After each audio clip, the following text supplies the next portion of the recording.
Welcome to Thompson Field in Blacksburg, Virginia for a women's soccer matchup between the Virginia Tech Hokies and the Wake Forest Demon Deacons. Hi everybody, my name is Clint McLeod along with my broadcast partner Rodrigo Aviles. Rodrigo, we should have an interesting matchup today, but first for Wake Forest, what are the keys for them? Well, of course, Wake Forest, their form has not been too good so far. Last time out against Boston College, they tied 3-3 in double overtime, and they haven't been able to win in 6 games, including a couple ties against, such as against NC State in double overtime as well, and some losses to both Syracuse, Louisville, and Duke. So for them, they'll be looking to gain some momentum and break that bad form that they've been having.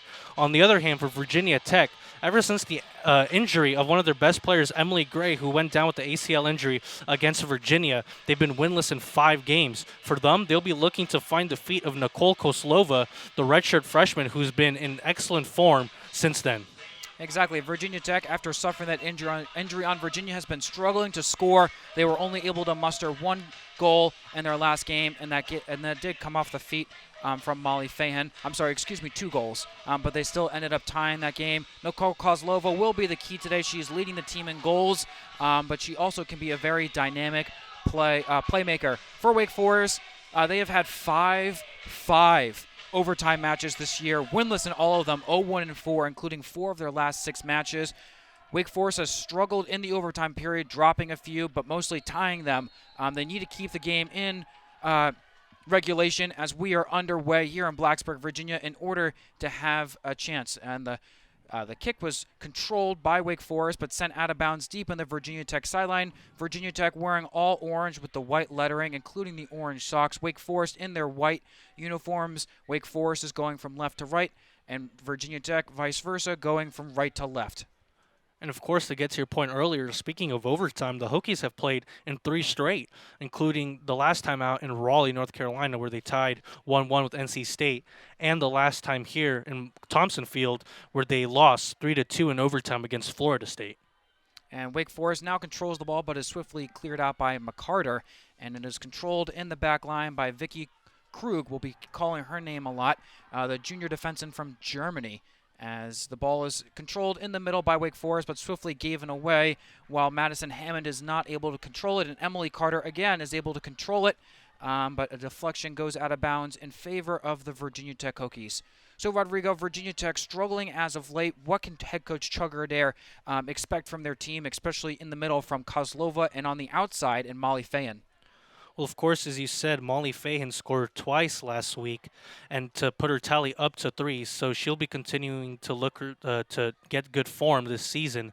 But I think Chuck Adair, what he needs to do is understand that his team does not have the creativity anymore that Emily Gray offered. So he'll be looking to maybe change up his lineups a little bit to find players out wide and find some more crosses. And since the attack coming from the middles, that was usually Emily Gray's specialty, is not there anymore. Just speaking of attack from the outside, Emma Steigerwald, the 5'4" sophomore from Downingtown, Pennsylvania, crosses it into the middle, but is easily controlled in the back line by Wake Forest, and Wake Forest now gains possession. Like you said, Molly Fahan, the sophomore from New York, is playing more of an inside-outside mosh, trying to get the ball under her feet, as well as Kozlova, as Emily Gray, their star midfield/attacking midfielder forward, never really had a real defined position in Chugger Adair's offense, is still sidelined with that ACL injury, most likely for the remainder of the season, as Wake Forest still controls it in the back line with Hannah Bedford, as she sends it up the near sideline, but is swiftly intercepted by Kirsten Henning and swung over into the middle by Jordan Hemmen, and rallied to the far sideline to Emily McCarter, who dishes it off to Fahan, closely guarded on that sideline by Lily Schneider, and that ball is swept into the back line and swiftly controlled by the goalkeeper, the graduate, number 22, Megan Kennedy from Santa Clara, California. Now, Wake Forest has been changing up their goalkeeping situation with Megan Kennedy and Matt Carmichael, but for Virginia Tech, Rodrigo, it's always been Mandy McGlynn. Yeah, Mandy McGlynn a couple of weeks ago was the ACC Defensive Player of the Week. The senior has been absolutely incredible, not only this season, but throughout her whole career here at Virginia Tech. And Wake Forest now controls it in the midfield now with Madison Hammond bringing it up against the Virginia Tech defense, which rallies behind, but sent out down the near sideline, to Ashley Frank, guarded by Emma Steigerwald. Frank gets the step on her, and it looks like there's a collision there. There's a penalty call, but the referee says play on, and Ashley Frank is not able to convert with the stellar defense of Emma Steigerwald as Frank receives it on the near sideline, not able to properly control it, and it goes out of bounds for a Virginia Tech throw-in for Emma Steigerwald. It's interesting because in the ACC preseason poll, Wake Forest, many people were expecting them to be somewhere in the middle of the pack, but right now they are dead last in the ACC standings, winless in ACC play. And Kirsten Henning tries to play it back to Steigerwald, but it goes out of bounds for an Estelle Laurier throw-in, and Laurier controls it at the moment, swings it into the middle at the feet of Haley Younger, the graduate forward from Irmo, South Carolina. But that ball is intercepted by number 11, Grace Sklopen, sophomore midfielder from Alexandria, Virginia. She's played nearly 1,200 minutes this year, 14 games played, and she is an undecided major at this time. As the ball is skipped to the far sideline, as there's a small break in action as the ball skips over and hits McComas Hall for a Virginia Tech throw-in, and that looks like on the far sideline. Is taken by Virginia Tech into Molly Fahan, swiftly double-teamed with the help of Lily Schneider, and she loses possession as Emily McCarter tries to stop out the Wake Forest counterattack, and it is controlled back to the back line to Kelsey Irwin and Rodrigo. A new initiative started by Chugger Adair this year. Instead of one senior day, they're going to celebrate each senior on their own separate day, and today was for Kelsey Irwin, the graduate defenseman from San Diego, California. She has had a glorified career with Virginia Tech in that back line. Yeah, we were able to see some video messages from some of her former coaches and family members congratulating her on the great career here she's had. As Kozlova takes it down the near sideline, leaves it off for Fahan, and that ball is, the referee calls goal kick, as it was beautifully shielded by Hannah Bedford. And early, like we talked about in the open, Nicole Kozlova and Molly Fahan seamlessly overlapping each other. You see Fahan starting lining up on the right side, but we've seen her transition to the center and the left side, really trying to be that glue that Emily Gray has unfortunately left with the ACL injury. As we can see Gray on the sideline still in crutches as Wake Forest struggles to get it out of their back line, but easily to Madison Hammond now, and she brings it up to Hulda Arnersdottir. And Arnersdottir, she swings it up to Haley Youngener. Arnersdottir, she is redshirt sophomore forward from Iceland, and she is the star of this Wake Forest team, and I'm sure we'll be calling her name a lot as Wake Forest tries to take on Cassidy Brown.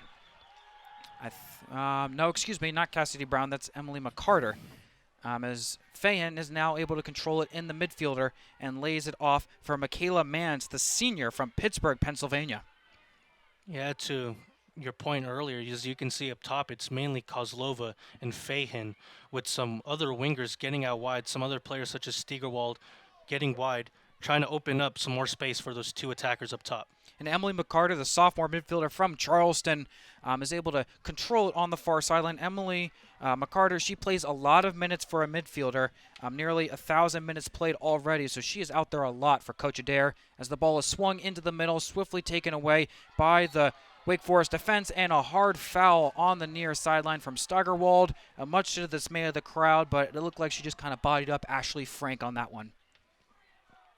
And Coach Adair from Chula Vista, California, doing a good job with this Virginia Tech women's program with 115 wins, 51 losses, and 20 ties, turning this program around, and he'll be looking to have another good season. And Wake Forest tries to do a 1-2 on the far sideline, but it is taken out by Jordan Hemmond and swung into the middle now to Nicole Kozlova. But tracking back as Arnersdottir is able to intercept it, and the counterattack is on for Frank, who leaves it off into the middle for Youngener. But again, Grace Sklopen all over the field for this Virginia Tech defense is able to intercept it, and Virginia Tech controls it in the back line with Kirsten Henning. And a staple of the Virginia Tech women's soccer program is, as we can see in front of us, standing in front always, usually always not wearing shirts, is the shirtless boys of Virginia Tech, the unofficial, official student crowd for the women's soccer team. Now, Rodrigo, what does it mean to have those types of crowds always coming out to your game, always putting themselves to the elements, usually shirtless, to cheer for you? Well, as a fan, you can see that they could care less whether it's freezing cold outside. They're going to come out and put themselves through that pain just to cheer you on. So it's that extra motivation you need in order to help you win. Emily McCarter tries to swing it in to Fayan, but it is swiftly controlled by Hannah Betford. And the ball is brought out wide to Frank on the near sideline. And another 1-2 beautiful touch to Estelle Laurier.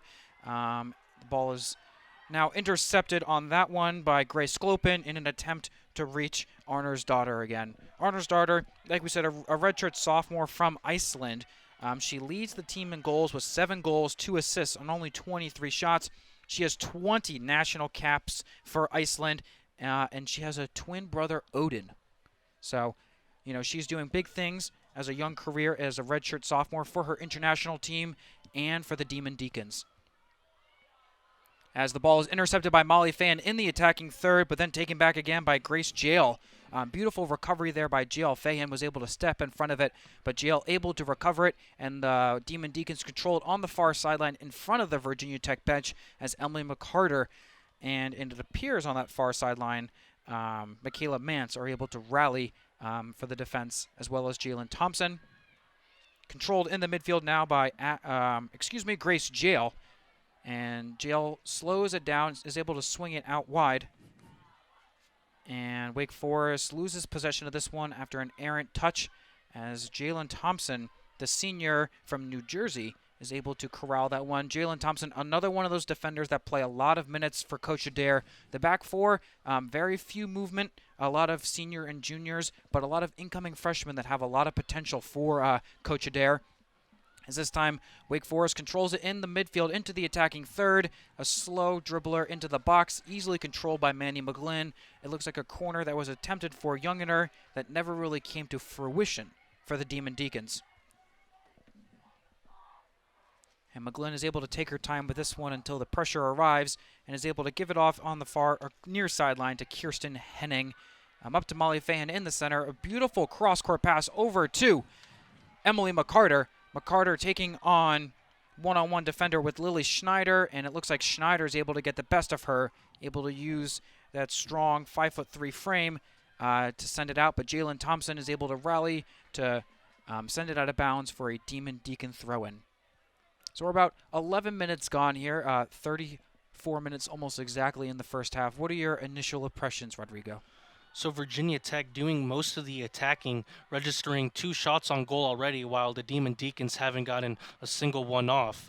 But Virginia Tech still needing to make sure that they keep more possession of the ball and not give it away so easily. And a through ball over the head of Kelsey Irwin, but she's able to recover as Madison Hammond is not able to track it down.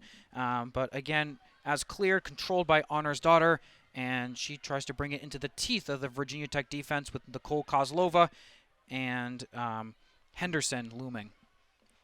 The last matchup between these two was October 5th in 2017 in Winston-Salem, which ended in a tie, 0-0 tie, after double overtime.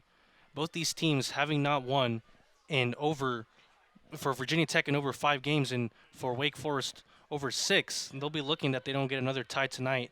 Hopefully break that streak and you finally get a win. Jalen Thompson on the far sideline. Beautiful spin, is able to control it and lays it off for Molly Fayan. Looked like she was offsides for a minute, but it looked like Schneider kept her on. Fayan lays it off for Thompson, who tries to scoop it over the defense, but Kozlova was not on the same page, and an easy recovery for Megan Kennedy in the back line. The 2 goalies, Manny McGlynn, Megan Kennedy. McGlynn is in that neon green that you see across the Virginia Tech men's and women's program, and Kennedy is in yellow. Madison Hammond takes this up into the middle, into the teeth of the defense, past Jordan Hammond, but swiftly cleared away by the senior, Kelsey Irwin. Like we talked about, it's senior day for Kelsey Irwin. Another great defensive tackle for her as Virginia Tech loses possession again, trying to find the feet of Molly Fayan. Youngener is slow to get up after that strong tackle from Kelsey Irwin, but she's on her feet. Kelsey Irwin was able to make the ACC 3rd team last year after a great performance that season. getting honored in her senior night. This will probably be an emotional game for her. And Wake Forest is playing within the back, trying to regain control, trying to break down that stingy Virginia Tech midfielder. As Molly Fahan once again rallies to it and puts pressure on the ball, but is a beautiful over-the-head pass intended for Arnersdottir, but again cleared out by one of the center defenders, Kelsey Irwin. And now controlled on the far sideline by Jalen Thompson, sends it up to Emily McCarter, who tries to find the feet of Fahan, but after the deflection is easily corralled by Vicky Krug. And the shot from Michaela Mance goes wide. Not much effort needed there. And it goes out for a Wake Forest goal kick. Once again, Virginia Tech getting shots off, pressuring the Wake Forest back line, but haven't had a real threat yet, while the Demon Deacons haven't been really able to get out of their own half so far with 15 minutes played. They'll be looking to change that going forward. And here Hammond controls it in the midfield for the Demon Deacons, tries to swing it out wide, but Jalen Thompson is there. The referee does call a little bit too much hands to start off with, and Jalen Thompson is called for her first foul, as Wake Forest will settle to take the free kick. And it is controlled by Lily Schneider and swung out wide to the feet of Ashley Frank, but again intercepted by Kirsten Henning on the near sideline. Swung over to Fayan, but she cannot control it and lands to the feet of Snyder once again. And it seems like we were originally believed Megan Kennedy would get the start and goal for the Demon Deacons, but we were incorrect. It is Mia Rabin. Neither Mac Carmichael or Megan Kennedy, as we had originally predicted, but Mia Rabin getting the start for the Demon Deacons in net. As Haley Youngener controls it in the midfield and swings it towards the near sideline to Arnersdottir, and it is swung down the near sideline in front of Manny McGlynn, intended for Frank, but it is controlled by Kirsten Henning and swung back to McGlynn. McGlynn controls it and finds the feet of Kelsey Irwin, who finds Jalen Thompson on the far sideline and swings it up to Emily McCarter, who quickly dishes it off to Molly Fayan, trying to go one-on-one with Vicky Krug. And Fayan is able to win the battle, but is taken down from behind. Krug is able to trying to get her foot into it. Fayan obviously beat her and earns a set piece early for Virginia Tech. Now Virginia Tech having a free kick from about 40 yards out on the far side near the 18-yard box. So almost like a closer corner kick. And it looks like they have a specific play set up, a couple players lining up together near the edge of the 18-yard box and some people in the 6-yard box. And McCarter sends it in, intended for number 16, Jordan Hemmen, and it is bouncing around in front of the net, and it is cleared. Beautiful play by Arnersdottir, able to track back and potentially allow a set piece to go in Virginia Tech's favor, as it is finally corralled in the back line by Rabin. Like we said again, Mia Rabin getting the start in the back line as goalkeeper for the Demon Deacons. Somewhat of a surprise. Megan Kennedy, the graduate goalkeeper, had gotten most of the starts at 10 games played, or Mac Carmichael, who has 6. But Mia is able to get the start in the back line, has made a couple impressive saves early. As Wake Forest now controls it around the center hash and is swung out wide into the feet of Vicky Krug. Yeah, Mia Rabin getting her debut in the season against Boston College the previous game before that, the 5'9" goalkeeper out of Greenwood Village, Colorado. And a great hustle play by Kelsey Irwin, is able to swing it out wide to Emma Steigerwald, who was able to keep it inbounds and swing it up to Molly Fayan on the near sideline, going one-on-one against Hannah Bedford. And it is swung back into the goal, and Fayan is able to intercept it, and what a beautiful play by Rabin. And they are calling a corner kick. A poor touch by Mia Rabin falls right into the feet of Molly Fayan, and Fayan trying to take one or two touches and get by her, but Rabin able to recover and dive on the ball, and it trickles out for a Virginia Tech a Virginia Tech corner kick. That was potentially very dangerous. That's exactly right. As you said, Rabin with a heavy touch falling right to the feet of Fayen. I thought she was going to hit it first time, but try to dribble it in. But great recovery from Rabin. Looks like Emily McCarter will take the set piece, and it ricochets off the foot of Nicole Kozlova right into the feet of Madison Hammond, and a missed opportunity there for Virginia Tech as Frank takes it up near midfield, trying to navigate through the retreating Virginia Tech defense, and now it finds the feet of Hammond. Swung on over onto the far sideline as Nicole Kozlova is able to attempt to make a tackle, but Wake Forest is able to get it by her, and it goes out of bounds. Wake Forest wanted a throw-in for them, but the referee awards a throw-in to Virginia Tech, and a foul is now called on Nicole Kozlova. She tried to, tuck and swimmy her way past Hammond, but the referee gets her for the hook.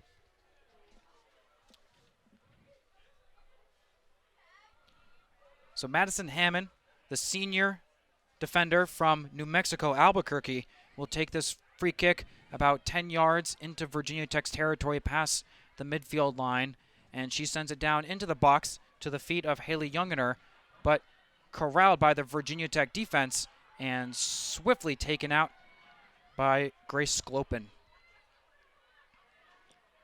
The Deacons finally getting some offense going, trying to find some players up top. Still yet to register a shot on target in this game. Meanwhile, Virginia Tech already has 6. Good thing that Mia Rabin has been pretty solid in goal so far with 3 saves already, because especially that last play against Molly Fayen, that could have seen the Demon Deacons go down early. Seems like we have a sub coming on for Virginia Tech. Michaela Mance gets her first break of the evening, as we will get the incoming substitute to you now, and that is number 19, Lily Weber, the senior from Springfield, Virginia, getting her first action of the game as Manny McGlynn sets up for the goal kick. And McGlynn registering 8 shutouts on the season, 30 in her career, which is a new school record, sends it to the midfield line, but it is eventually controlled by Kirsten Henning, who lofts up a pass in the direction of Molly Fayen, and she is able to beat Bedford down the near sideline. She has McCarter overrunning her, and McCarter gets the play, and it is deflected out of bounds by Bedford. That was a nice overlapping run by Fayen and Bedford, and Fayen and McCarter, and that earns a Virginia Tech corner kick off the foot of Bedford. And the shirtless Hokie boys are getting excited, rocking their hands on the railing, hoping that Emily McCarter can play a nice ball into the middle, and she does just that, and it is punched away by Rabin and controlled now in the midfield by number 11, Grace Sclopin. And Sclopin sends it out wide for the new arrival, Lily Weber, and Weber takes on Hammond on the far sideline, and it is once again deflected for another Virginia Tech. So Lily Weber checking in the game for Virginia Tech as they get ready to take another corner kick. Lily Weber in high school, she didn't just play soccer. She was a track star. She holds her school record for the 100-yard sprint. So if you get her out in open space, she can create opportunities, and she just did with getting awarded a corner kick. And McCarter takes another corner kick, this one sailing right into the middle and easily headed out by Grace Jail and controlled in the midfield now by Virginia Tech, who swings it out wide to Molly Fayen right inside the 18. She takes a step in, and it is a beautiful save by Rabin, falling to her right. Molly Fayen going from her left to her right on the cut in. That move is one of the oldest moves in the game, but is still somehow effective in today's game. Yeah, as you said, beautiful cut outside. Got a good shot off, but Rabin still being solid in goal so far. Every shot on target she's faced, she's been able to save. And now Hannah Bedford now controls it in the back line. Pressure from Lily Weber. And Weber is able to steal it in the attacking third. Lays it off for Nicole Kozlova, who cuts it back into the middle using some fancy footwork against Vicky Krug. And she's going to lay it off to Emily McCarter on the right sideline. McCarter sends it into the middle, and it is scooped up on one hop by Rabin. So some good movement there from Virginia Tech. Kozlova trying to break down the defense, but nothing there. But a good through ball to the outside for McCarter as McCarter retreats back to the defensive line as Emma Steigerwald pressures Estelle Laurier in the midfield, but Laurier is able to swing it over to Hammond right near the official standing at the midline hash mark. And now Grace Jail swings it out wide for the Demon Deacons, as Nicole Kozlova applies some pressure, and the Demon Deacons are playing a little bit of triangle passing right around the Demon Deacons bench. And this ball is skipped out for a Wake Forest throw-in after the deflection off of Emily McCarter, and it is quickly taken to Madison Hammond, who takes it down into Virginia Tech area, but a nice slide tackle from Nicole Kozlova prevents any further damage, but it is corralled by Haley Youngener into the corner. She sends it into the middle for Arner's daughter, and it is taken out by Lily Weber and controlled by Kirsten Henning, who attempts to send it up to Molly Fahan, but swiftly controlled by Krug and the rest of the Demon Deacons back line. So Virginia Tech able to, what we talked about in the open with Kozlova and Fahan up in the middle, as Hammond now controls it in the attacking third, who sends it out wide to Estelle Laurier, who takes on Emma Steigerwald one-on-one, and now Kirsten Henning comes to help her out in front of Mandy McGlynn, and the cross is taken beautifully over McGlynn's head, but no one is there as Hammond tracks it down in front of the far corner flag and has to reset it back out to the defense, to Lily Schneider, who is closely guarded by Kozlova, keeping her hands up. And it goes out off of Kozlova for a Wake Forest throw-in. And Schneider swings it back to Krug on the back line, who works it towards the near sideline for Schneider. Bedford. Bedford now brings it back to Krug, who swings it down into the Virginia Tech defense, but unfortunately right to Jalen Thompson, as the ball goes out of bounds now for a Wake Forest throw-in. We're about 20 minutes left here in the first half, still scoreless. Virginia Tech has 7 shots and Wake Forest still has none, but the play in the midfield has been competitive, but siding Virginia Tech. As the ball now skips off of Madison Hammond's foot for a Virginia Tech throw-in by Jalen Thompson on the far sideline. Jalen Thompson thinks about it, pulls it back wisely, and now throws it in for Molly Fahan right in front of the Demon Deacons bench, closely guided by Schneider. She's able to pull it back and swing it to Grace Sklopen in the middle, who decides to switch field for Kirsten Henning in front of the Virginia Tech faithful, the shirtless Hokie boys, as Henning now recovers after Ashley Frank's pressure and swings it up again to Fahan, who has now traveled to the near sideline, but swiftly taken away by Bedford, who swings it out wide to Haley Youngener on the far sideline. But Jalen Thompson is able to recover and swing it back to Manny McGlynn, who one-times it up to Grace Sklopen right in the middle, and Sklopen attempts to find Jalen Thompson, but good pressure from Anna's daughter forces an errant pass for a Wake Forest throw-in. 18.5 minutes remaining. Wake Forest with Mia Rabin in the back as goalkeeper has 4 saves compared to Manny McGlynn, who has still not faced a shot on target with 0 saves. Kirsten Henning is able to send a potentially dangerous ball into the box back to the Demon Deacons back line. It is controlled by Bedford, who works it up to Ashley Frank, and Frank lays it off for Laurier, who is swiftly fouled by Lily Weber with a errant tackle from behind, giving Wake Forest an opportunity here with about 18 minutes remaining with a free kick in Virginia Tech's territory, about halfway between the midline and the 16-yard box. And Madison Hammond appears to be taking the kick as she waits for the referee's signal, and Hammond sends it into the box in the direction of Arner's daughter, who tries to flick it, but it rolls into the hands of Mandy McGlynn. And that will be Wake Forest's first registered shot of the entire game, but a fairly weak one. It was just a glancing header there. Yeah, from Arner's daughter, who, like we said, is the key to this Wake Forest offense, who has 7 goals on the season and has over 20 national team caps for the Iceland women's national team. As Emily McCarter now takes it down towards the 16 of Wake Forest, and it lays it off to Jalen Thompson, who takes a shot that is deflected by Hammond, and Jalen Thompson is able to recover herself, but the ball goes out for what appears to be, the referee points for a corner kick. He says it goes off of Krug right in front of the official, and it has gone out for another Virginia Tech corner. It looks like Emily McCarter will once again take this set piece for Virginia Tech with about 16 minutes and 45 seconds remaining. Virginia Tech earns another corner kick, hoping to convert one, and it looks like we have a sub for Virginia Tech. Molly Fahan, the sophomore from Pleasant Valley, New York, will take a break. As it appears, Allison Brown is making her first appearance of the game. The junior forward from Leesburg, like we said, replacing Fahan, the sophomore from Pleasant Valley, New York. Allison Brown, she has 1 goal in the season. She's appeared in 8 games. This will be her 9th as she takes the corner kick.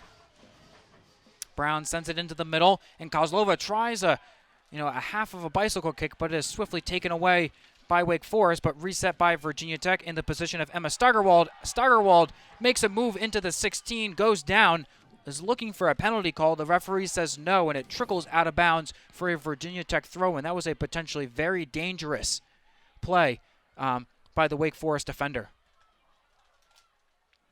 And Kirsten Henning takes the throw-in and regains possession after the quick pass from newly entered Allison Brown, and the ball is skipped into the box, deflected by Rabin, and now it is kicked out by Schneider. And Schneider controls it on the far sideline with McCarter chasing her down, and now Jalen Thompson rallies to help. But that was potentially very dangerous. There were 3 Hokies in the area, and Rabin was lucky to get her hand on that one as the ball goes out of bounds for a Wake Forest throw-in, and we will get our first substitution on the game for Wake Forest as Ashley Frank will depart. And Abby McNamara, the junior forward from Dayton, Ohio, will enter the game.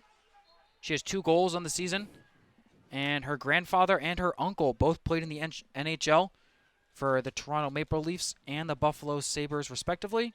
And her grandfather earned an NHL title as a scout later after his playing days. So definitely a glorified hockey family, but she's here playing women's soccer against Virginia Tech.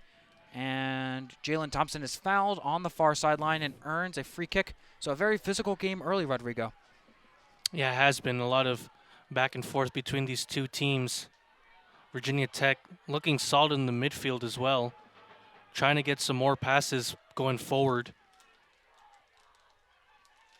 There's Kirsten Henning, controls this on the near sideline, lays it off for Emma Steigerwald, but it is nicely tracked down by Laurier on the near sideline.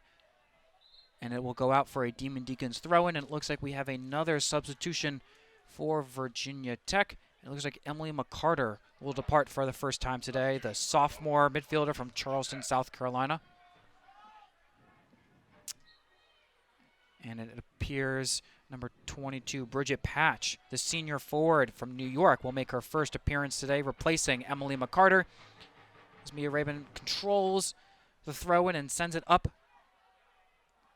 to the midfield line, and it is controlled now in the back by Hammond, who sends it on over to Schneider, pressured by Kozlova, now on the feet of Laurier, with Steigerwald chasing, and a beautiful way to get out of the double team. And now it is swung over to Haley Younganier, who takes it across midfield, and now on the far sideline it is given away by Schneider for a Jalen Thompson throw-in. Throw-in controlled by Virginia Tech, attempt to one-time it over to Bridget Patch, but it goes out for another Wake Forest throw-in. With about 13 minutes remaining, still 0-0. Virginia Tech has 4 shots on goal compared to Wake Forest 1, with 7 shots overall for Virginia Tech. So obviously dominating control here early in this game as the ball is intercepted off the throw-in by Lily Weber on the far sideline. Weber with a 4-on-1. Leads off to Kozlova. Kozlova takes a shot, and it is wide right. Kozlova one-times it off of the cross from Lily Weber. Outnumbered in the back line. The one-time shot goes just wide. Yeah, everyone was focusing on Lily Weber. All the defenders were caught ball watching. Kozlova coming out of nowhere, but unable to register a shot on target, but still a good effort there. A great shot by Kozlova, but it goes just wide as Wake Forest earns a goal kick, but the ball is given right back to Jalen Thompson and the Virginia Tech Hokies as she sends it out down the far sideline to Bridget Patch. Patch with some space in front of her with Schneider, crosses it into the middle, and it is tackled by Grace Jail out of bounds for another Virginia Tech corner kick. So Bridget Patch just entering the game, the senior forward who has 1 goal in the season, is able to make an immediate impact, replacing Emily McCarter. And this is the second corner kick earned because of her efforts on the far sideline. It appears Patch will take the corner kick again. The fans are on their feet. It is a high shot into the middle, but tracking back as Honor's daughter to recover it. And it looks like a foul on Virginia Tech. A couple of the fans show their dismay, but it seemed like Youngener was held by the arm. And the free kick is awarded to the Demon Deacons here with about 11 minutes remaining here in the first half. Score remains 0-0. Rabin controls it in the back. Now plays it out wide to Bedford. Bedford with Lily Weber presenting a challenge. Sends it down the near sideline to Arner's daughter. Arner's daughter controls it with Grace Sklopen in the area. Arner's daughter cuts it back. Is able to nutmeg Sklopen, but a swift recovery by Kelsey Irwin knocks it out of bounds for a Wake Forest throw-in. Arner's daughter now receives the throw-in, but Grace Sklopen is able to rally to this one and clears it up to Lily Schneider on the back line. Grace Jael sends out a far ball down the near sideline, attempted for Estelle Laurier, but just out of the reach of her as it goes out for a Mandy McGlynn and Virginia Tech goal kick as Kirsten Henning was in the area providing some pressure. About 10 minutes remaining, and McGlynn takes the goal kick and decides to go short to Irwin on the near sideline, swings it out to Jalen Thompson, who gives it right back to Kelsey. Irwin sends it up in the area of Allison Brown, controlled by Bridget Patch, and now is swung back, controlled by the Virginia Tech defensive line, and they reset with Kirsten Henning on the near sideline. Joined by Emma Steigerwald, the ball finds Grace Sklopen. Tight defense on that time by Grace Jael, forces Virginia Tech into a bad turnover, corralled by Youngener, who sends it up to Arner's daughter. Arner's daughter skips it up the field, and it is corralled by Virginia Tech defense. Defense recovering nicely, rallying to the aid of Grace Sklopen. And now Lily Weber controls it. Beautiful move, fakes out 2 Wake Forest defenders. She's in the attacking third now, and she lays it off on the near sideline for Emma Steigerwald. Steigerwald is able to corral it right in front of the corner flag, is able to get past Youngener. She crosses it into the middle, a weak cross of that, and it is controlled by Bedford. Bedford sends it up the near sideline out of bounds, and Kirsten Henning gets a throw-in. So a beautiful move from Grace Sklopen earns Virginia Tech a throw-in in the attacking third. Steigerwald attempts to corral the throw-in, unable to keep it on her feet as Bedford now controls it with pressure from Lily Weber. Lily Weber attempts to play the ball, but is deflected off of her, now out of bounds for a Wake Forest goal kick. About 8:30 left in the game, still scoreless. Rodrigo, what are your initial impressions of this one? It's been not so much of a tight game since Virginia Tech has been dominating, but Rabin doing a great job in goal so far. Virginia Tech unable to score, but they have been threatening more than the Demon Deacons. The Demon Deacons, their offense just seems to be too isolated when Armistad is getting the ball. She seems to be surrounded by defenders very quickly without finding an outlet for her. And Virginia Tech just doing a great job in the midfield as they attack here now. Lily Weber gets it on the near sideline. She goes one-on-one with Bedford, takes it into the corner, and she a beautiful cross. No one is there, but the official calls it looks like a push on the far sideline from Bridget Patch. What appears to be a push on Youngener. Bridget Patch was not very thrilled with that call. Yeah, and a lot of these coming from good crosses here, which I was suggesting earlier in the game, since without having the good play in the center from Emily Gray, they're going to need to find other outlets, and the cross seems to be working. They've made some potential threats, but nothing too dangerous so far. And Rabin takes the goal kick, sends it up. Nicole Kozlova tries to jump for it, but can't corral it. And now Jael on the near sideline is taking on Thompson one-on-one. Obvious height advantage for Jael, but now the much taller Jordan Hemmond, standing at 5'11", is able to come to Thompson's aid as the ball goes out of bounds for a Virginia Tech throw-in. Thompson takes it quickly now to Patch. Patch taking it down the far sideline, chased by 2 Demon Deacons. She sends it into the middle for a cross 4. Oh, what a save! What a save from Mia Rabin, another one. Her first or her second appearance on the season now gives Virginia Tech another corner kick. A beautiful pass in from Patch, attempted for Allison Brown. Allison Brown gets a foot on it, one-timer. Looked like it was going to the back of the net, but a beautiful save from Rabin. Yeah, as you said, it was Allison Brown getting the great shot in, but Rabin's been on her toes, very attentive so far in this game, and she's keeping the Demon Deacons in this game. And the cross from Brown skips in front of Nicole Kozlova. She can't control it, and it goes out for a Wake Forest goal kick. Allison Brown from Loudoun, Virginia.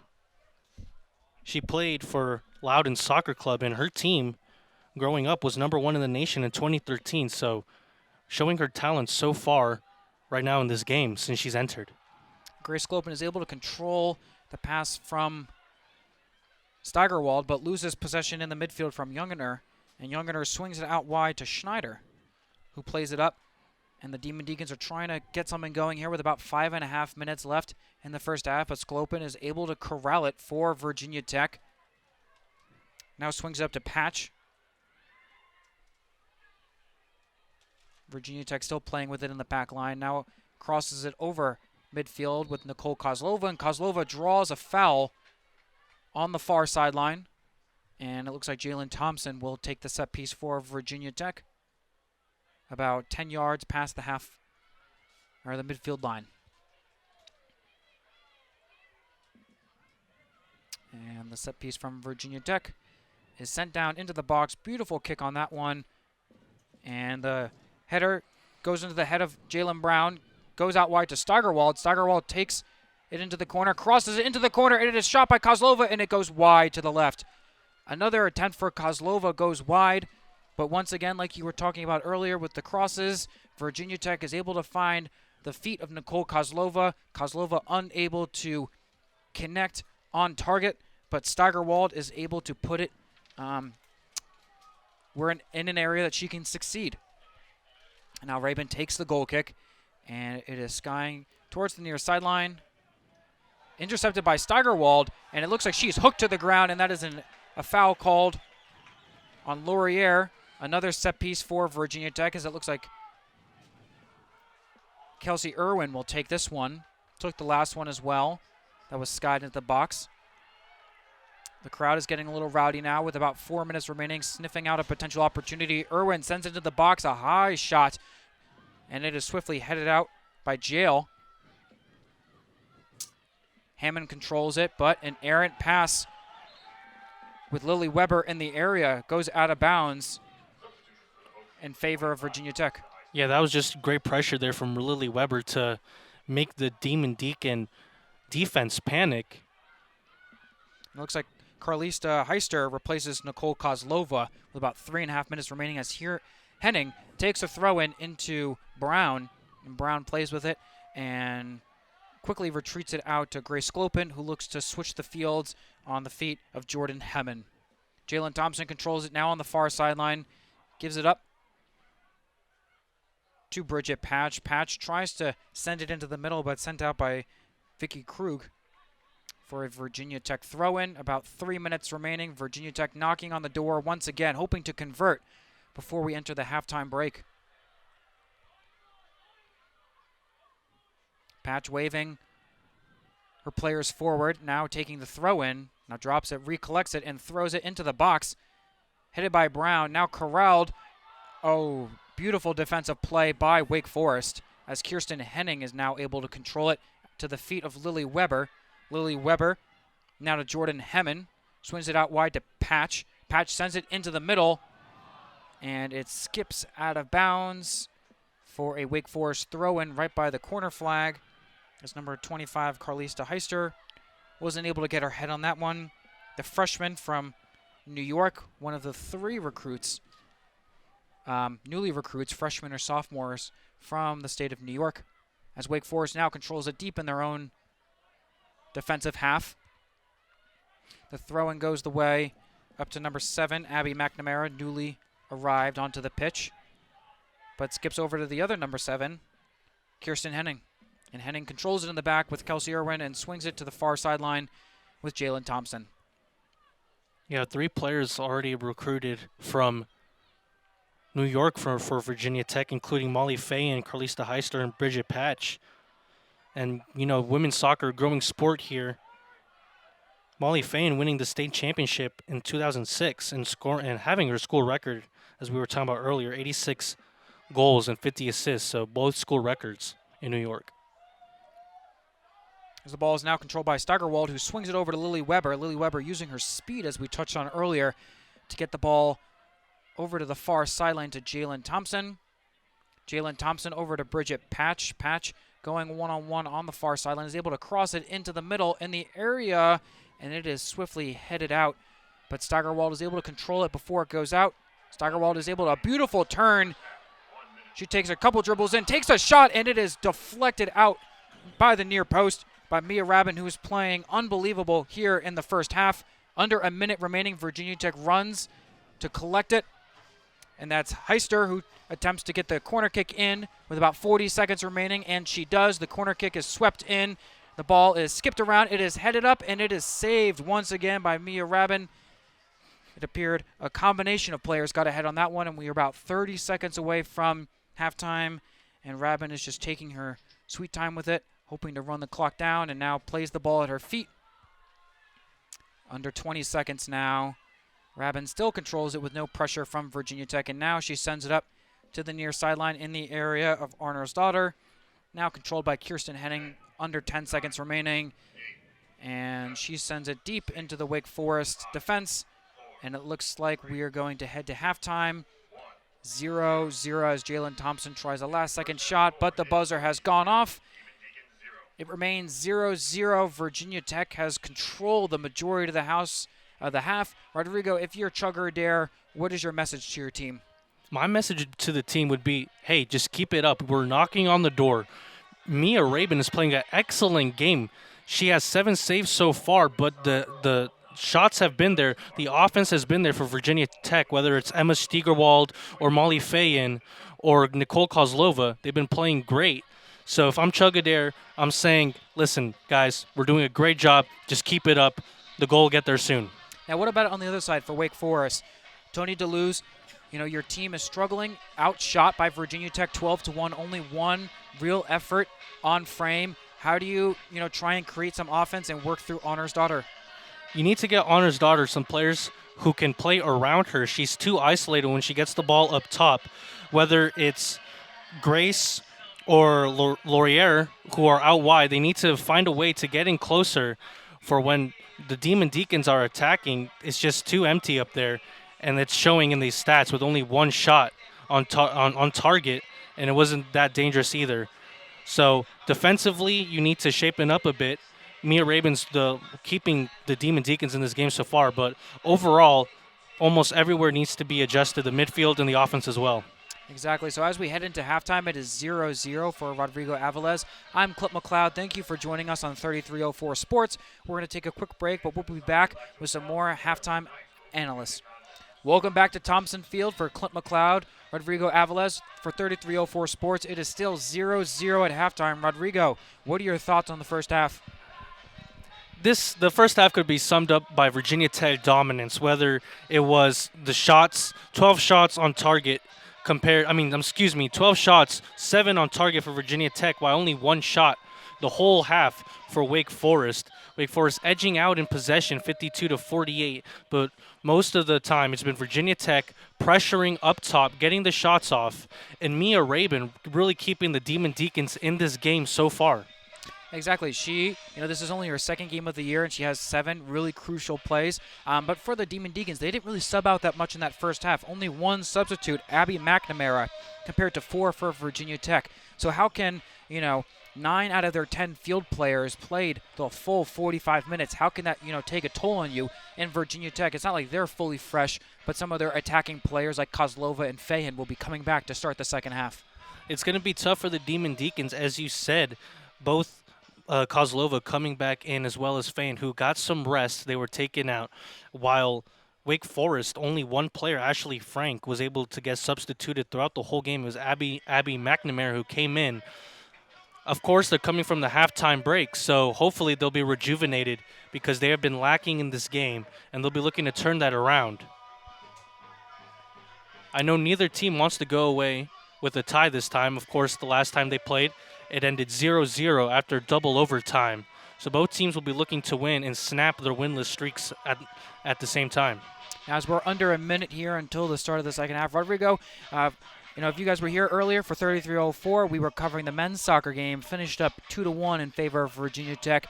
The Virginia Tech women's team had a similar outing against Notre Dame last year.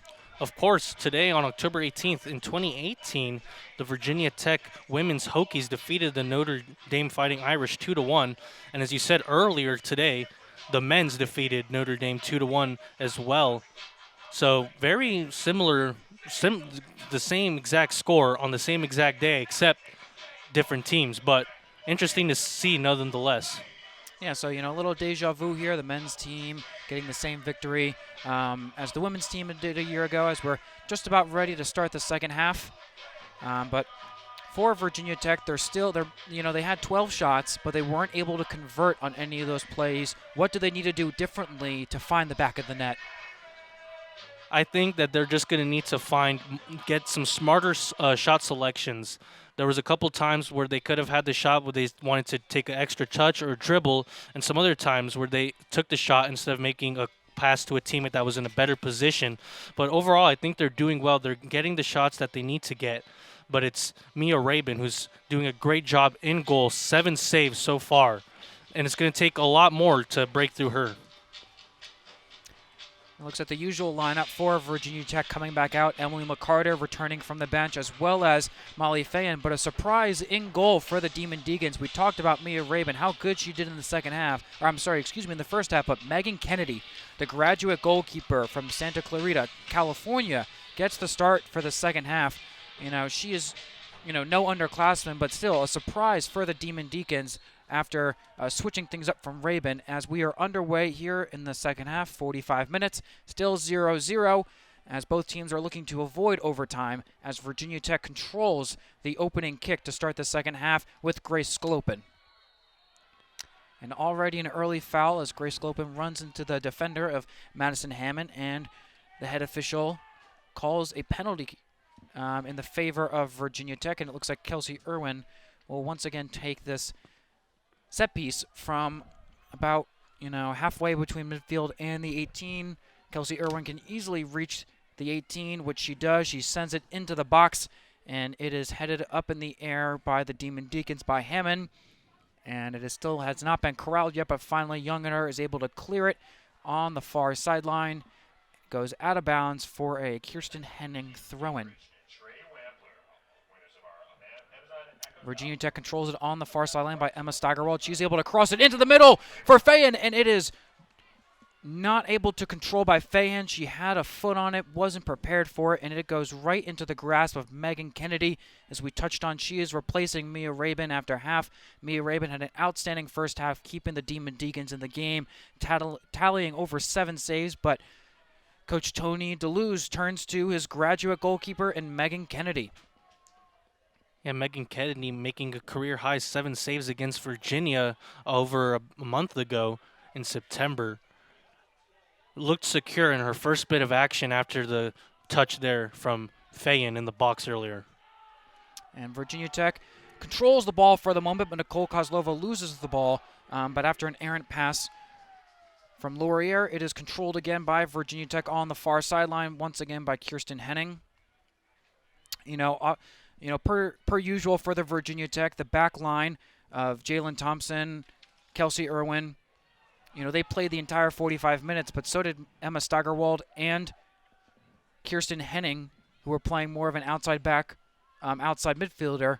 So how does that playing 45 minutes kind of wear you down as you go down into the second half, into crunch time?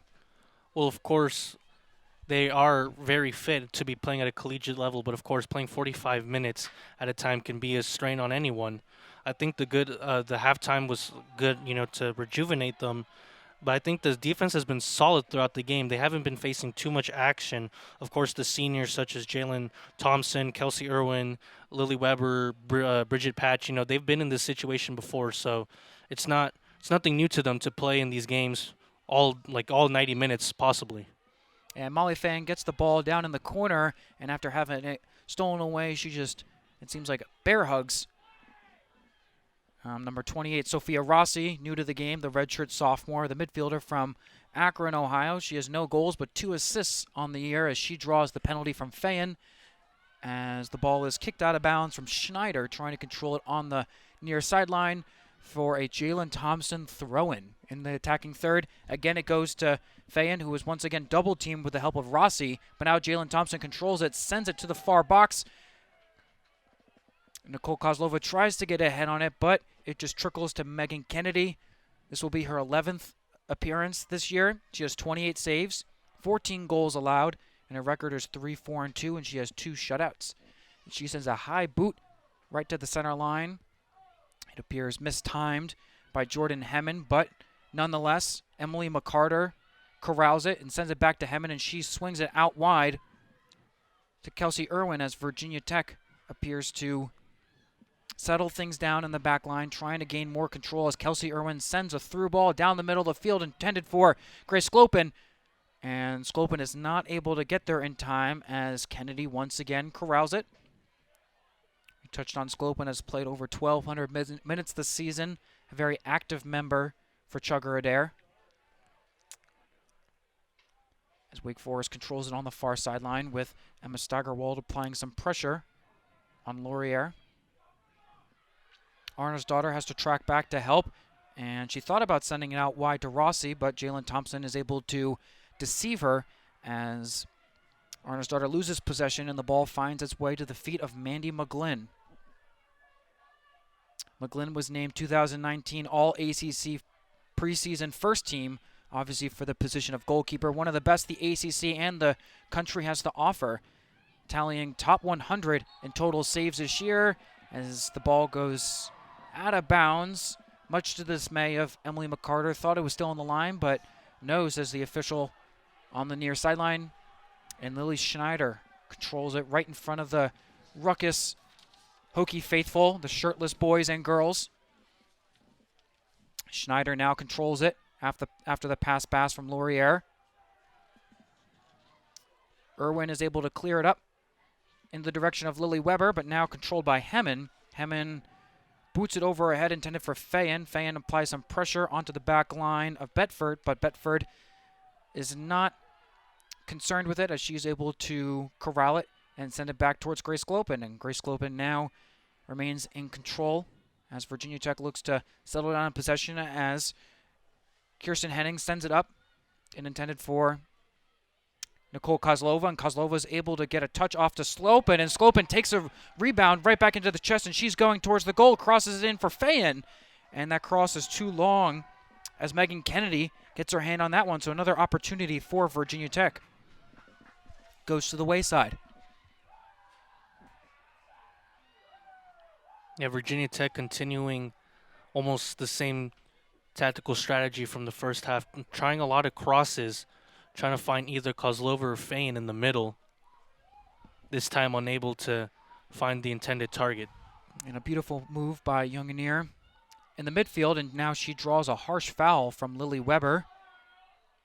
But the ball is quickly taken by Hemmen, and Wake Forest is off on the far sideline, and Rossi was not prepared for that through ball, caught on her flat feet with a opportunity from Schneider, goes out of bounds as Jalen Thompson, the senior defender from New Jersey, takes the throw-in, and the ball finds its way back to Schneider and the Demon Deacons, but once again, Jalen Thompson with a beautiful tackle gains possession and lays it off for Emily McCarter just to get it back on the near sideline in front of the crowd, as Emily McCarter now sends it down the sideline, intended for Fayen, who gets a touch on it with her head, but no one is home, as Vicky Krug is now able to corral it for the Demon Deacons.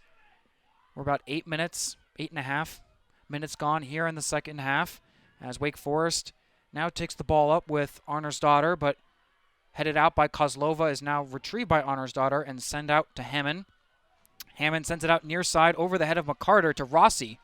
Rossi takes one dribble in, sends it into the middle to Arner's daughter, and it is let go, but out of bounds for a Virginia Tech goal kick. It looked like Arner's daughter was going to try and get her foot on it, but strategically let it go to the back door for what appears to be Ashley Frank, and Frank puts a shot, not on target though, and it skips out of bounds for a goal kick.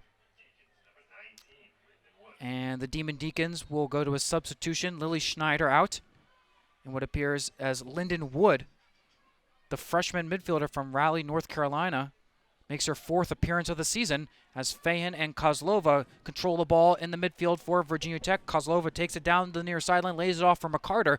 McCarter heading down towards the pole, guarded by Rossi. Lays it back to Jalen Thompson. Jalen Thompson goes around McCarter and now goes out of bounds after the defensive play from Rossi earns Jalen Thompson yet another throw-in. As Jalen Thompson normally plays defense, is now supporting the offense, and she gets it in the corner. Double teamed by Hammond, looks to try and cross it, but beautiful defending by Hammond forces the goal kick.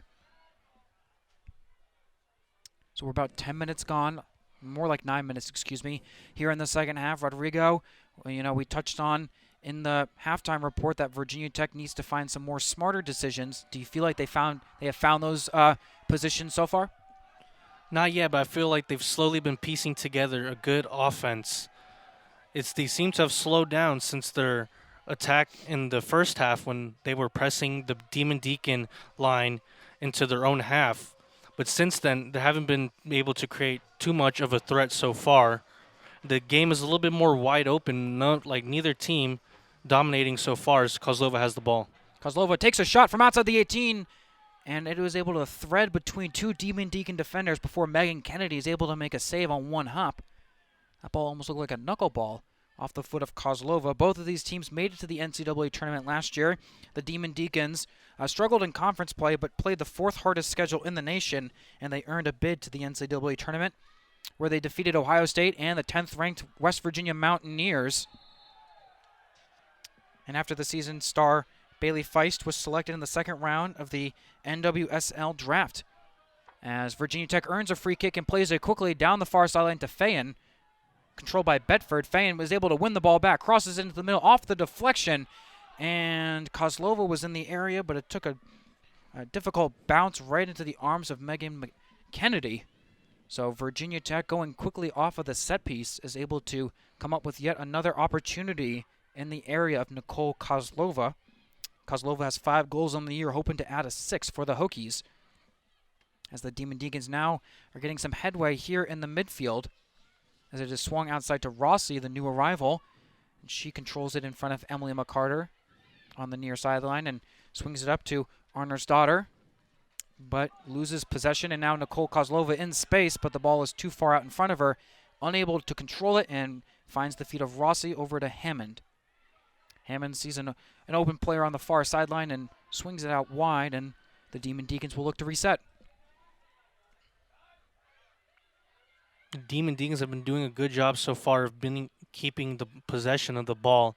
They haven't seen a lot of it so far this half, but right now, good pass and movement. Here's Hammond, controls it on the near sideline, swings it out to Rossi, who takes on Jalen Thompson one-on-one. No success so far, but is able to smartly turn around and able to get towards the corner, looking to cross it, and Jalen Thompson knocks it out for a corner kick, the first of the game for Wake Forest. Yeah, Sophia Rossi with lovely bit of skill there, showing why she was the 2016 Ohio Girls Soccer Player of the Year, getting her team a corner kick, which could be a dangerous situation. Madison Hammond, the senior defender from Albuquerque, New Mexico, will take the set piece, as it looks like a lot of players will be running in from just outside the 18.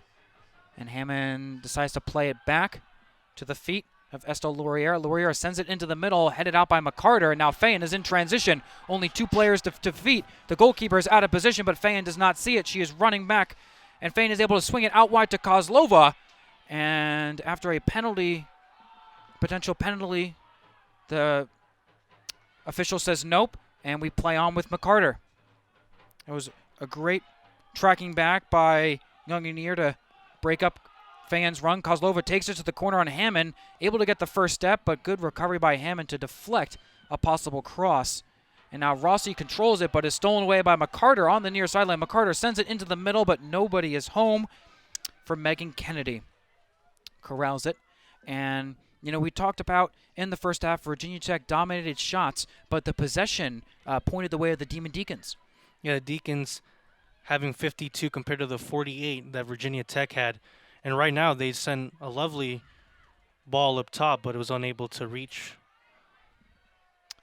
Ara's daughter, who, as I said earlier, seems to not have much opportunities when she gets the ball. And that ball is stolen away in the midfield. Gives it over to Arna's daughter. Arna's daughter takes a dribble, Well, takes what a a shot. Oh, and it goes off the post for a goal kick. What a beautiful two-touch collection and shot from Arna's daughter over to the far post. McLeod didn't stand a chance, and it goes off the post. You were just talking about it didn't have very many opportunities, but after a Virginia Tech turnover in a very poor position, gives her one of her best opportunities so far today, as the Demon Deacons come about 6 inches short of taking a 1-0 lead against the hometown Hokies, as McLeod, thankfully it hits the post for her, now takes the goal kick and crosses the field over to Jalen Thompson. Thompson sends it up to the middle to Kozlova to heads it to McCarter, but McCarter and Kozlova were not on the same page, and it goes out of bounds to Hammond for a throw-in for the Demon Deacons. Yeah, Hulda Arna's daughter could have changed the whole complexion of the game with that shot. She saw that Mandy McGlynn was untested and said, hey, might as well give it a boot, and as you said, couple inches away from changing this whole game. Grace Clopin now controls it for Virginia Tech on the far sideline, looking to reset with Kirsten Henning, but Emma Steigerwald cannot control it. It goes out of bounds for a Demon Deacon throw-in. So Wake Forest not able to get so much of a shot on target in the first half, is able to build on some of their attacks in the second half, as Virginia Tech is looking to get their first goal, as Kozlova sends an errant pass in the direction of Fayan, but is easily picked off. But now, with the help of Lily Weber, wins the ball back. Still 30 minutes remaining in the first half, as Fayan gets the ball right outside the 18 on the far sideline. Gives it back to Grace Clopin, takes a dribble in, takes a shot. Grace Clopin puts it in the back of the net for the Virginia Tech Hokies. Grace Clopin, 30 minutes remaining off of a beautiful pass. Two-time touch, corrals it, avoids the defender, and puts it in the back of the net. 1-0, Hokies. The fans are going absolutely crazy here. It was a great goal. As you said, Scopland just collecting it with the left foot finish to find the bottom of the right corner. And something was going to give with the way the Hokies were playing. And there it is. They get the goal and the 1-0 lead with 30 minutes exactly left to play. As the fans cannot believe that one, as the shirtless boys and girls are losing their minds, waving a Virginia Tech flag. And this might be the break that Virginia Tech was hoping for, as Wake Forest tries to start quick off of the kickoff, but Kelsey Irwin was not impressed and was able to corral that one with Jalen Thompson up now to the feet of Nicole Kozlova. And now Jalen Thompson on the near sideline. Virginia Tech starting to build off of those opportunities. Now over to Lily Weber, who swings it over to Grace Clopin, who had the goal just moments ago. Over now to Kirsten Henning, right in front of Chugger Adair, who I'm sure can be very pleased with his team's effort. Finally able to collect and corral the ball and putting it in the back of the net. Now again, Grace Clopin moving diagonally across the field over to Emily McCarter, who beats the defender off of the jump, but too strong from Molly Fayan, and it goes out for a goal kick. And an interesting fact, if you give Mandy McGlynn a lead, she is almost excellent. Since she came into goal, her team has never lost a game after getting a lead. She has 38 wins and 2 ties. And the way the game's going, Virginia Tech seeming very comfortable right now. And another goal kick is awarded to Wake Forest after the ball skips out of bounds, out of Emma Steigerwald's foot. And Megan Kennedy coming on in the second half in replace has now allowed 1 goal, but you know, you can't really falter on that one because Grace Clopin was given a free shot at goal and was able to connect into the bottom right corner despite diving in the right direction, was not able to get her hand on that one as the goal kick finds the feet of Arner's daughter. who tries to give it off to Rossi. It is intercepted by Emily McCarter on the near sideline. Hammond giving chase. McCarter into the 18, crosses it into the middle, attempted for Fayen, and finds the feet of Lily Weber, who is able to control it back to Kozlova, who tries to find Weber, and looks like is collected by Weber, but now a foul on Weber on Ashley Frank.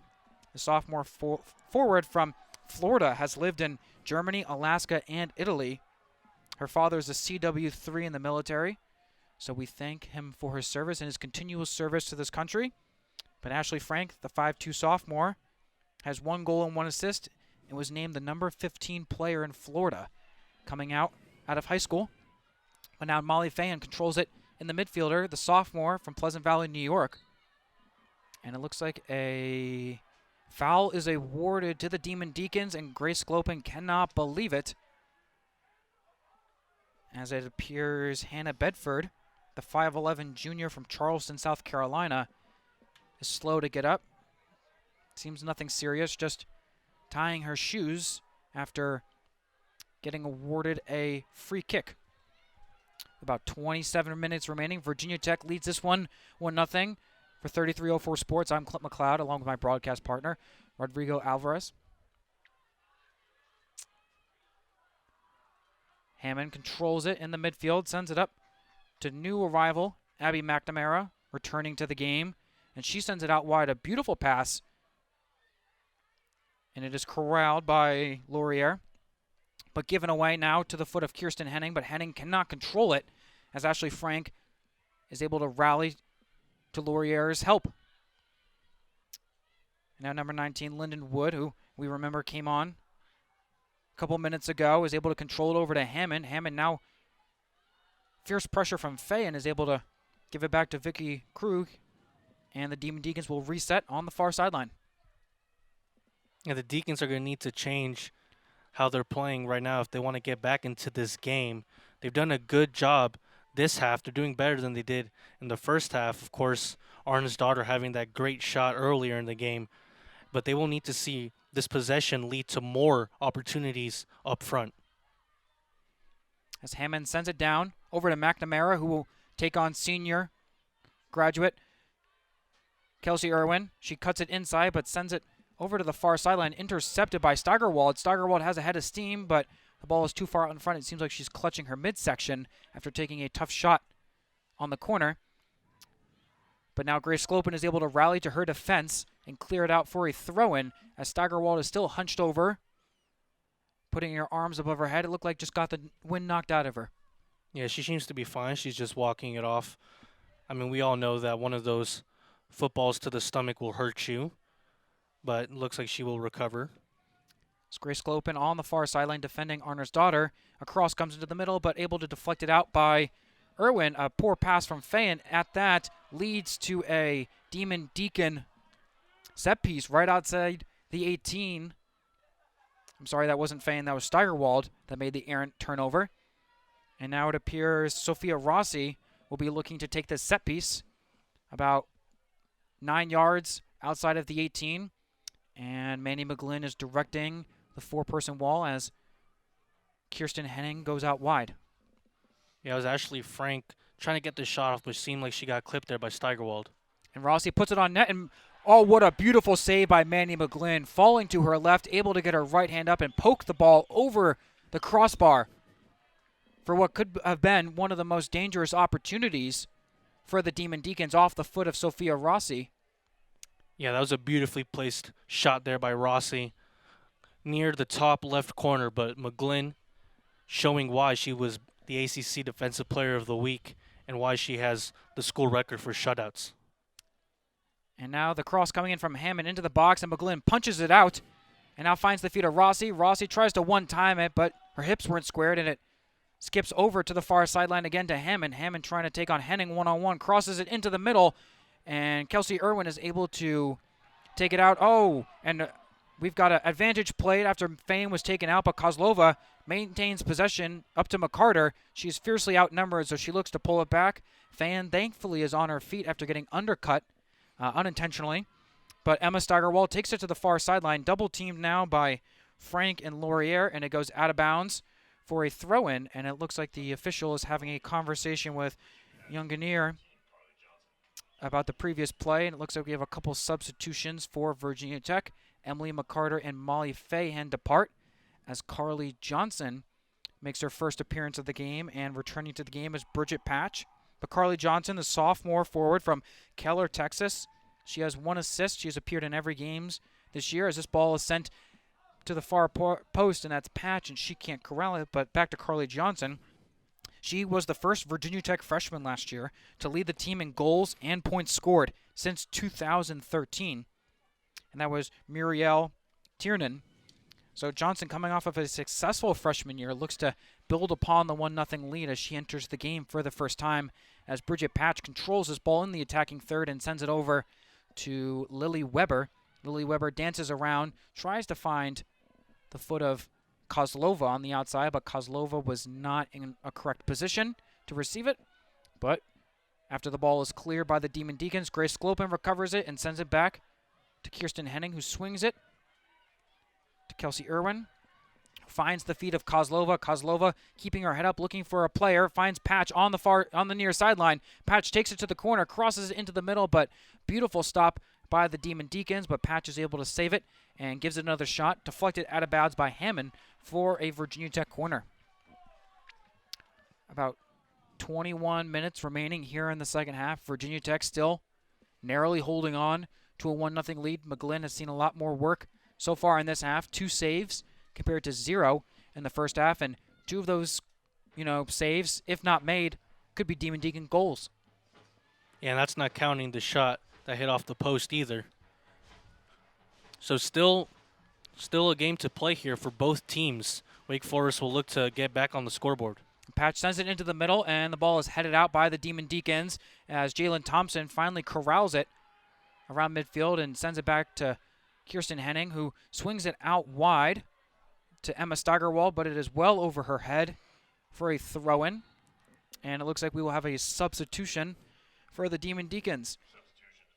Haley Youngener will take a break, and number 23, Lauren Tangney, will make her first appearance on today's game. She stands 5'2", is a redshirt freshman from Fairfield, Connecticut.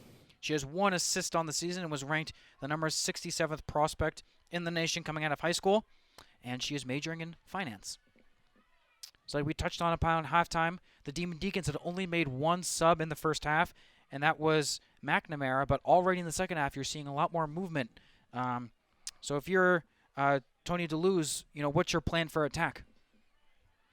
He needs to make sure that his team is keeping possession of the ball, but also going forward with it, not going back as much or going wide as much.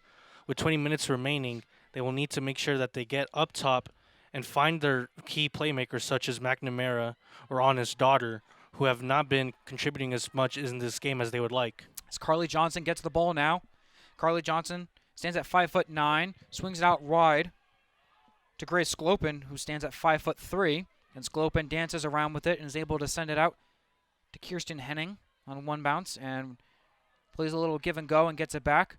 She's able to swing it out to the far sideline, but Emma Steigerwald is not able to keep possession, and the ball finds the foot of Abby McNamara, and the ball is swung over to the near sideline to Hammond, who finds Sophia Rossi, guarded by Bridget Patch. Bridget Patch is able to knock it off of Sophia Rossi's foot. That was a nice defensive play to earn Virginia Tech a throw-in and Jalen Thompson. About 20 minutes remaining now. Still 1-0. Virginia Tech still outshoots Wake Forest 14-4. But Wake Forest able to put together some opportunities, but none of them have fallen in yet. As the ball from Patch skips over to Megan Kennedy, and she corrals it and lays it off to Vicky Krug, who finds Madison Hammond.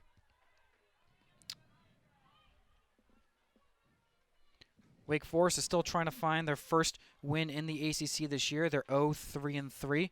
They've played a lot of close matches. Most of them went to overtime. 4 of their last 6 matches have gone to overtime. Just not able to get it done late in game. But here they are trying to find the equalizer goal against Virginia Tech, as Bridget Patch is able to cut out that opportunity, but turns it over to Abby McNamara. And Abby McNamara, paired up with Arna's daughter at the top, are looking to get on the board. Sophia Rossi controls it right outside the 18, And after a 1-2 combination with Tangney, finds the feet of Mandy McGlynn. And if you're Chugger Adair, you want to make sure that your team doesn't give up any goals defensively. Don't get too relaxed. Know that this Demon Deacon team is still very much a threat. You might want to put another goal on the board to maybe then relax. But still, you need to make sure that you keep on playing your football. Make sure that you do the best you can. And anchoring that defense is Kelsey Irwin. We touched on her in the open. She's the graduate defender. It was her senior night tonight. Kelsey has had a luxurious career with Virginia Tech.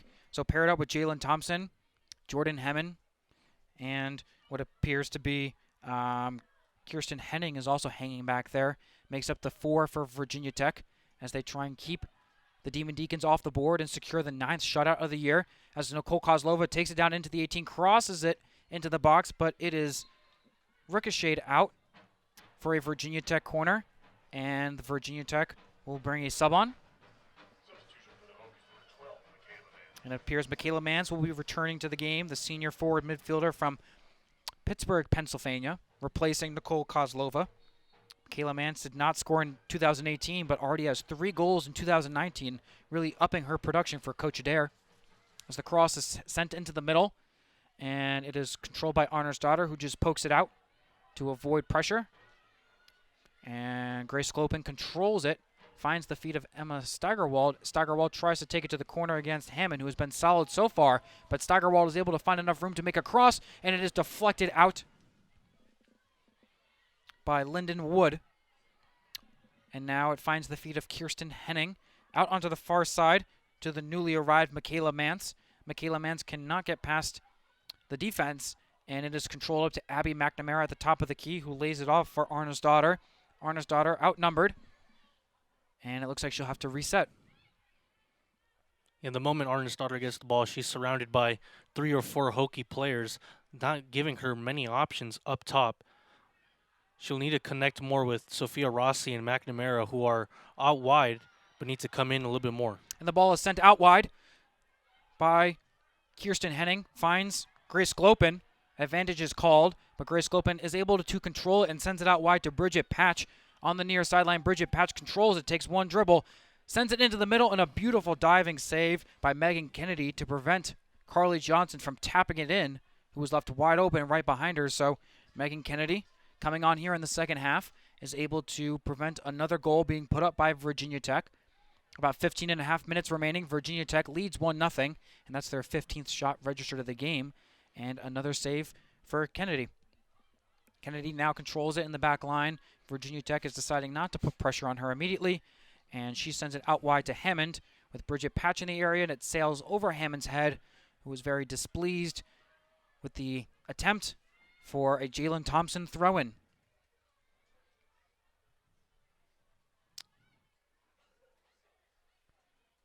The ball bounces around, but Hammond comes out of the pack with it, and she sends it up to Abby McNamara, who swings it all the way out wide to the far sideline with Ashley Frank in the area. Ashley Frank tries to make a run for it, but beautiful cutout by Kirsten Henning, who takes a shot for it, inadvertently, of course.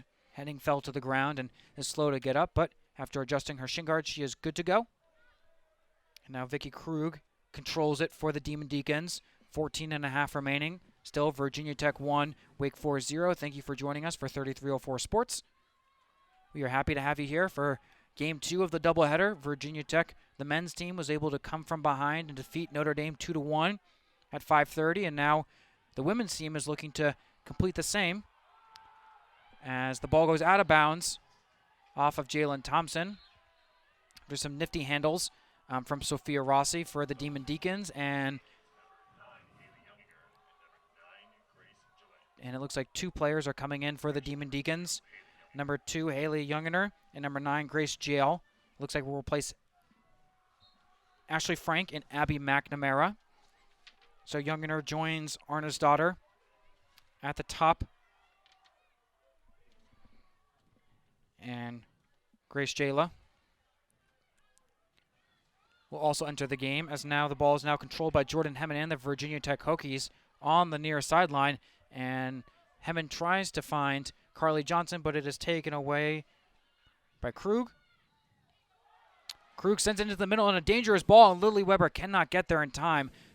Beautifully sent away there by Grace Gillet with a wonderful clearance there. Thank you for that.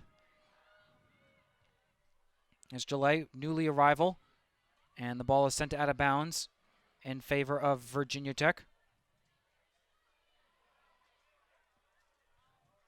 But Gillet, a freshman midfielder from New Zealand, this is her 4th game appeared in this year.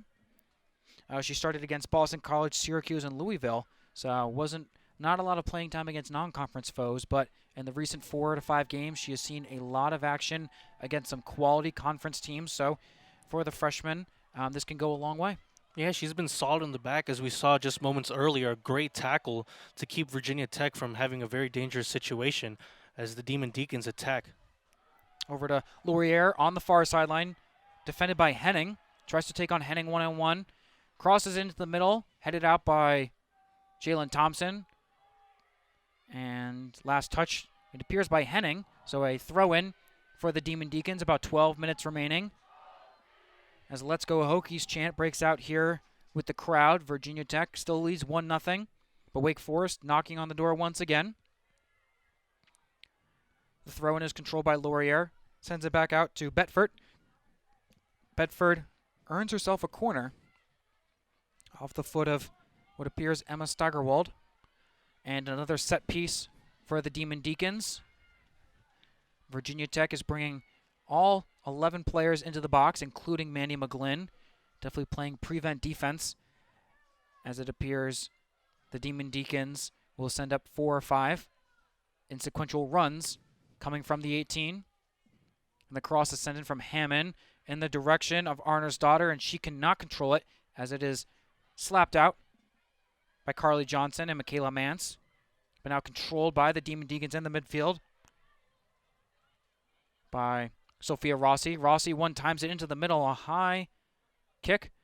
Headed back by Virginia Tech, but now able to control it is Lyndon Wood from the Demon Deacons, but her pass intended for number 10, Estelle Laurier, goes out wide for a Kirsten Henning throw-in.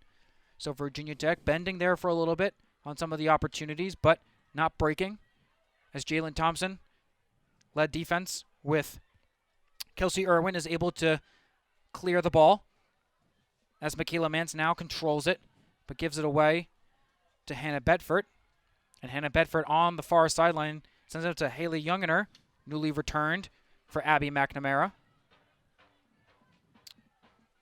Attempting to gain the possession was Carly Johnson for Virginia Tech, but now what appears to be Lily Weber in transition cannot find Carly Johnson, and it skips out of bounds for a Demon Deacon throw-in. It was a 2-on-4, a possibility for a strong break, but could not find the feet of Johnson.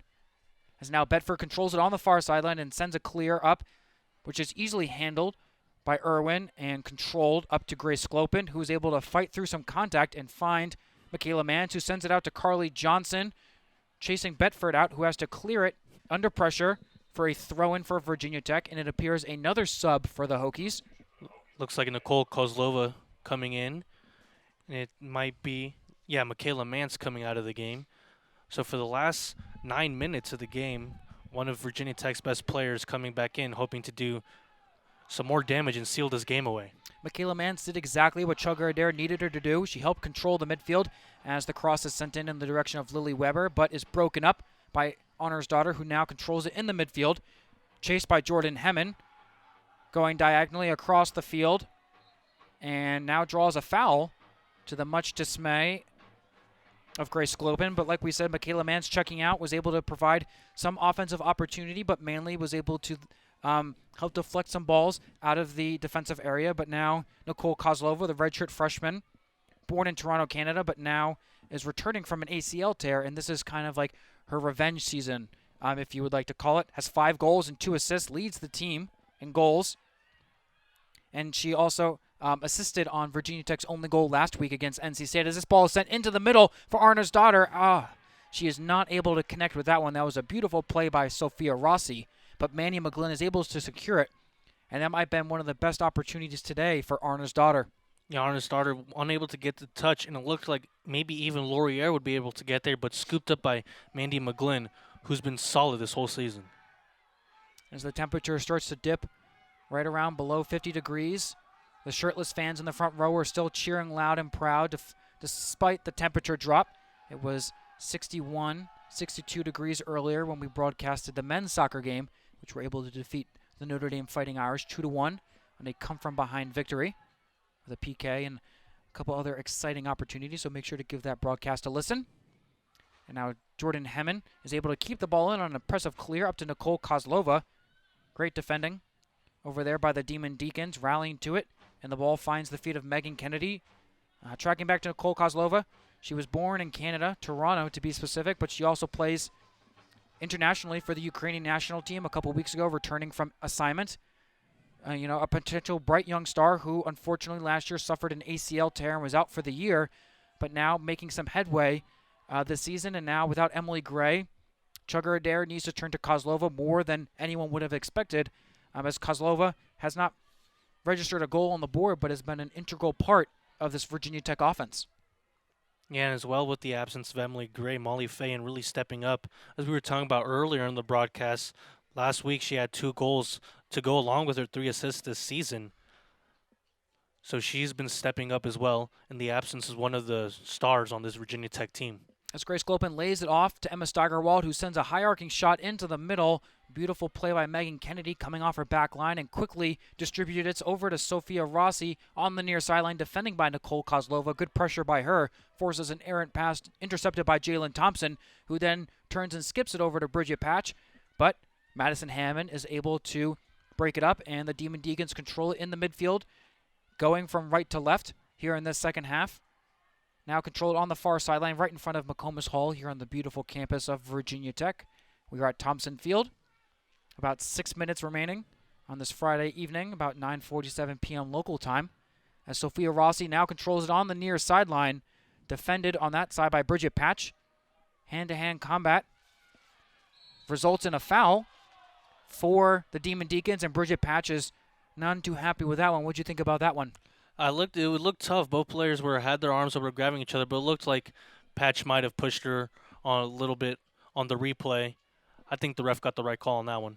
I think so too. The referee has been very generous in terms of some of the hand-checking action. Both teams are very physical.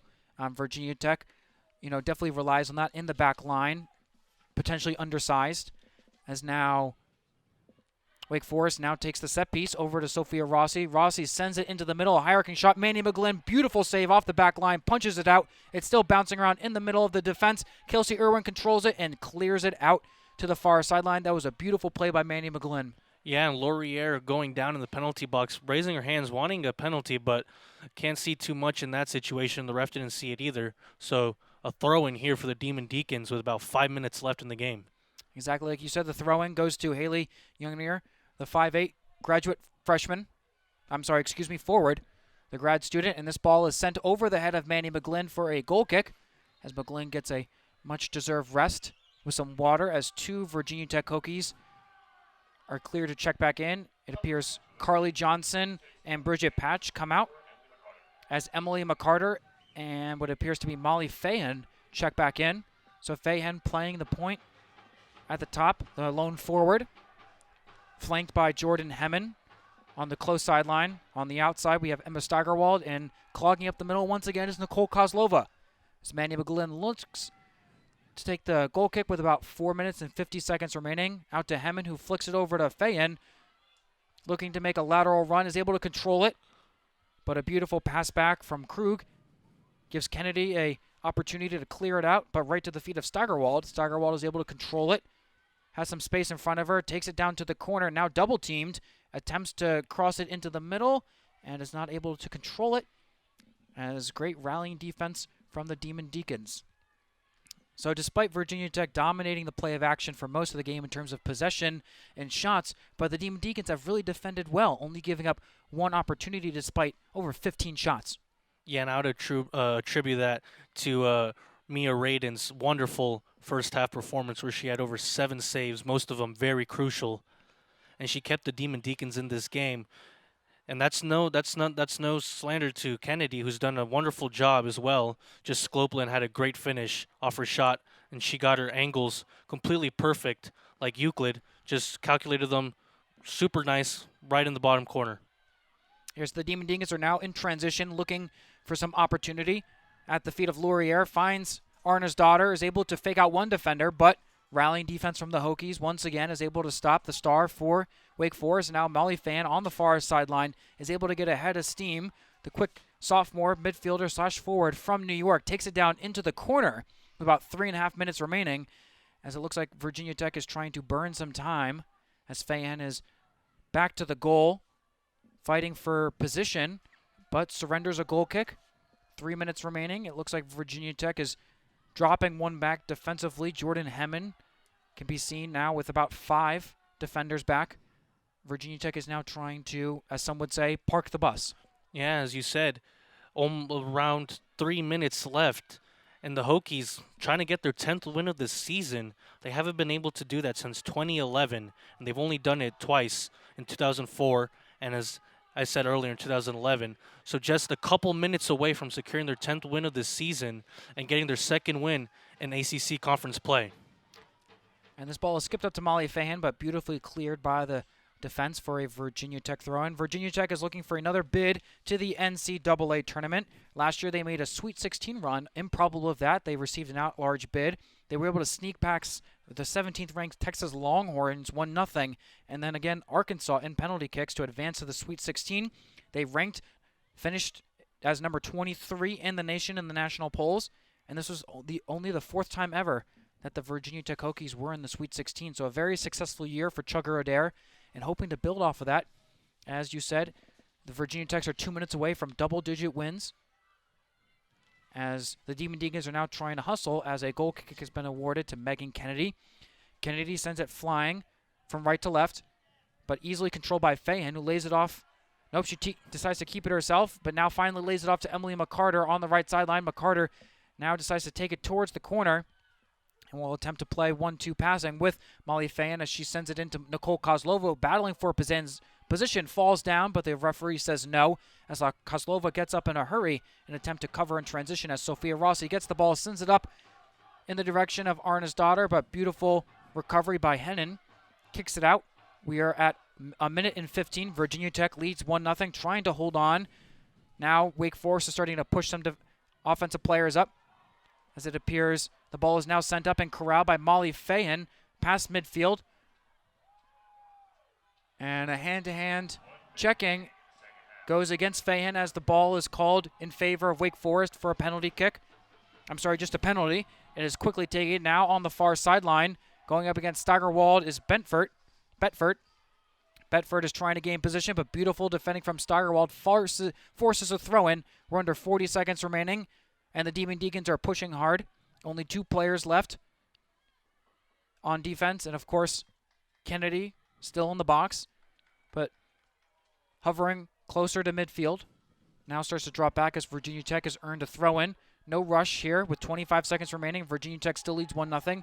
The throw-in goes to Fahan as na goodbye chant breaks out in the crowd, but it's not over yet here with 14 seconds left, and a ball is into the middle, and it is called for a penalty, and the referee blows the play dead, stopping the clock at 9 seconds. This is possibly the final set piece for Wake Forest, as the ball was sent into Loring Tangney, and there was a foul called, as Virginia Tech is displeased with it, but I thought it was the right call. It looked like McCarter just tripped her up on the replay. Looks like Sophia Rossi will take this set piece with about 9 seconds remaining, as Kennedy jots up past midfield. It is now entering the box. So Wake Forest is literally putting everything into this basket for the final play with 9 seconds remaining. Like we said, the clock was stopped, so it will resume on the play. It is taken by Rossi over McGlynn's head for a goal kick, and Virginia Tech takes this one. As we count down under 2 seconds, no play will continue, as Sophia Rossi had a chance, sends it over McGlynn's head, and Virginia Tech takes this one 1-0, improving on their record, and this is the first win since the Emily Gray injury, as we touched on throughout the broadcast. Grace Clopin gets the game winner for Virginia Tech. Rodrigo, how did this go? Virginia Tech dominated the majority of the game, especially in the first half, after some good performances in the goal by Wake Forest. They kept them in the game, kept this game closer than it could have been. Only 1-0. So Virginia Tech looking pretty strong, while Wake Forest had some good chances on his daughter hitting the post earlier in the game. Could be seen as one of a chance that they wish they could have back right now. But of course, Virginia Tech happy to get this win, as we said, moving to double digits for the first time since 2011, and hopefully they'll be looking to continue this momentum. Like you said, Honor's daughter was not able to have as many opportunities as she liked, but when she got the opportunity, they were very quality opportunities. They hit the post, just out of the out-street reach of Manny McLeod, another one that sailed just wide. So it could have been a much different game if it went Wake Forest way. Virginia Tech is now celebrating as they improved to double-digit wins on the season. They're going to 10-3-2, 2-3-2. On the year in the ACC, and Wake Forest, unfortunately, will fall below 500. They are 5-6-4 now. A lot of the opportunities did not go their way. This is a young team. They lost a lot of players to the draft. They have always made a strong push. Tony DeLuz has been a dominant coach in the ACC for nearly 20 years, has been the head coach for 22 out of the 25 years here at Wake Forest. So the future is bright for the Demon Deacons. A disappointing loss here on the road to Virginia Tech. Again, 1-0 for 3304 Sports. My name is Clint McLeod, joined by my broadcast partner, Rodrigo Aviles. So good night from Blacksburg, Virginia. Thank you for joining us, and we'll catch you next time.